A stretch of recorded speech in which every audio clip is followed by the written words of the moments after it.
After Borough's victory, he would officially be the chieftain, the leader of the lizard men. However, with the other tribes defeated, he would try to gather them up. As some of them were wolf creatures, others were giant flies. Every single creature was different. As they all gathered up to Barou, he now had 7 tribes. He gave a speech. "You are no longer a tribe, but a nation. We are now united as one, but we need a banner, a symbol to unite us. Bring me some paper and some water." They were confused. The nation? They haven't heard that word in so long. The monster didn't know what a nation was. They just simply lived in tribes and fought each other. Eventually, one would bring Barou a piece of paper. As he dipped it into the water, the monster's water was black and as dark as their world around them. As he pulled it out, the paper was pure black, but then Barou would simply put his thumb that was bleeding. He cut his thumb and put it on the paper, making a black piece of paper with a red dot in the center, creating his flag, creating his banner. From now on, they'll be known as the Unity. From this moment forward, Barou needed to unite more tribes. Barou wanted to unite all the monsters under one. Barou would be sitting down on his new throne. He was not one for showing off power. However, he needed to show these monsters who was in charge. He needed to show them that he was their leader, and he was going to lead through respect and fear. As Barou sat down, Luna would walk up to him. Luna was a new person who joined. She was the head of the wolves, the second in command. She watched her chief get slaughtered, and after that she believed that Barou could unite her people. As she would walk up to him and tell him the location of the chest plate.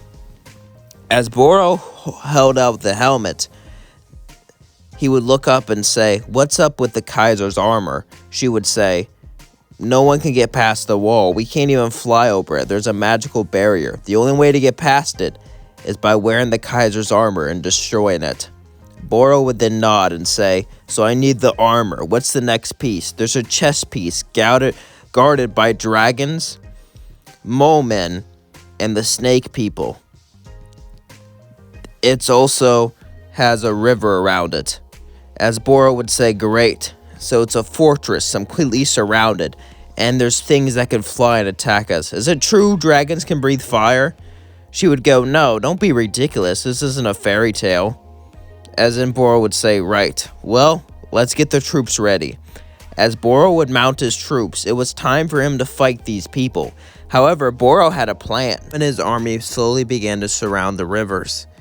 As a month passed, Barou gathered up his army and taught them how to make dynamite and other explosives. As the dragons came, they threw dynamite and had sticky mud on it that stuck to the dragons and blew them up.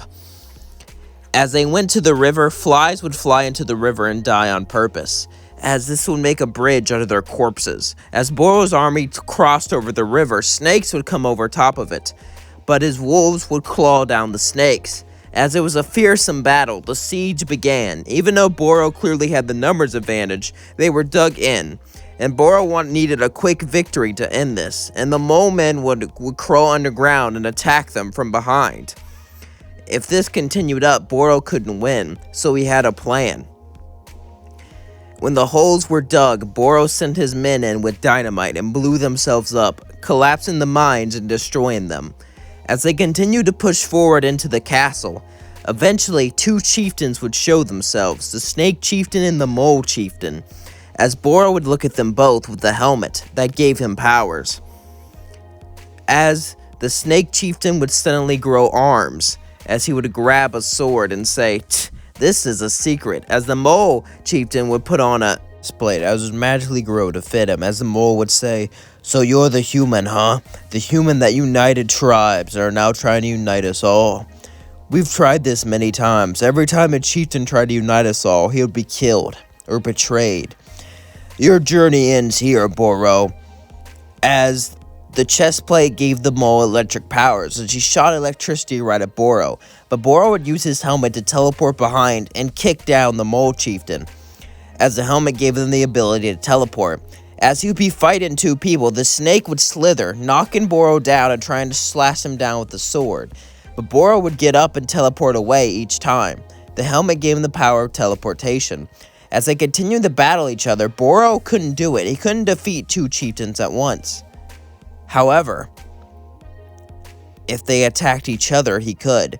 As he tricked the snake to charge in after him, he jumped out of the way at the last second, making the snake bite the mole.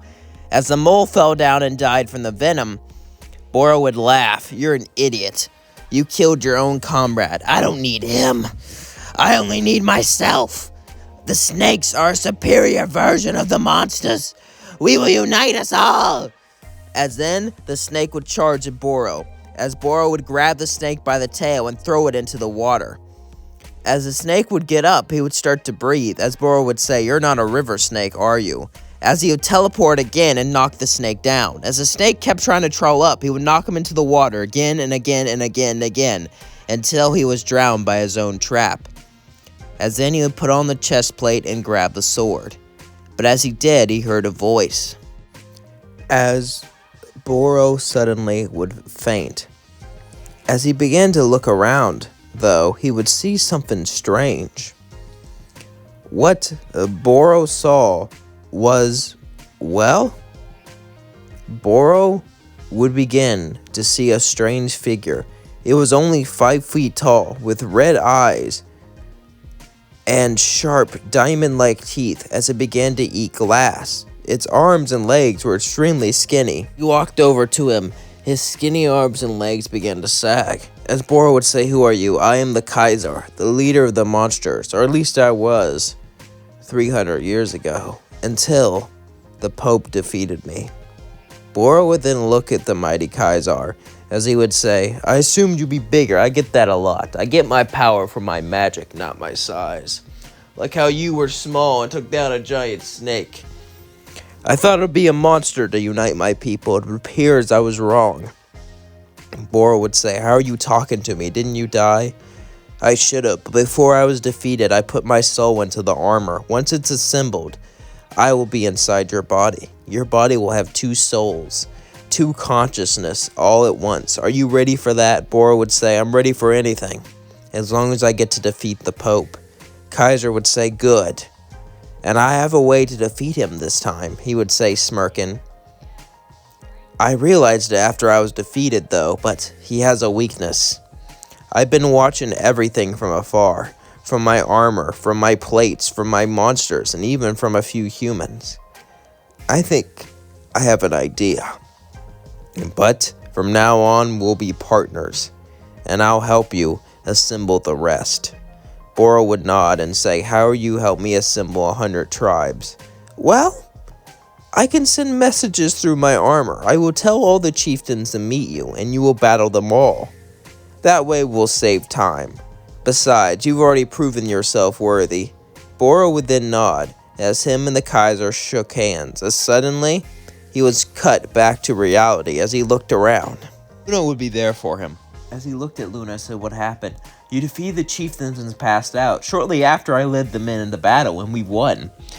As all the men looked at Barou, as the flies, the snakes, the dragons, they all bowed, as Barou said, "We will continue our conquest, but first, I will battle all the chieftains one-on-one in single combat to prove myself to all of you. This war is wasting our lives and wasting our troops. We need as many monsters alive as possible to go into the human domain." As he would smile, and it said, "The great Kaiser spoke to me and said I was chosen to unite us all." As there's been rumors of Kaiser being able to speak with people with the armor, but they didn't know if he was telling the truth or not. But they decided to follow him because he was the strongest. The monsters admire strength above everything else. As the Kaiser led us into Barou's consciousness, we then would cut to the king, King Ludendorff. A long time ago, humanity was ruled by a single monarch. But when the Pope saved the humans from the monsters, he was able to get power and kick the monarchs out. However, they formed a resistance movement. Of course, the king would eventually die. Then he would pass it on to his daughter. Then she would pass it on to her son, until it went to King Ludendorff, who discovered immortality, just like the Pope. Now he leads a rebel force to try to take back the throne. As he sat on his throne, hidden in a cave, hidden underground, hiding like an animal. He wanted a royal palace. He wanted a giant castle, but instead he had to hide underground, like he was nothing but a peasant. But his forces would tell him that Barou was thrown over the wall, as he got up and said that was the Pope's greatest commander. Without him, there is a power vacuum. We must strike now. As Ludendorff commanded his forces and began to go out to take over cities, Ludendorff wanted to expand his region. He knew this exploration wouldn't last forever, but he needed to take as much land as possible before the vacuum was settled. Little did he know, though, he might have an unlikely ally or another foe.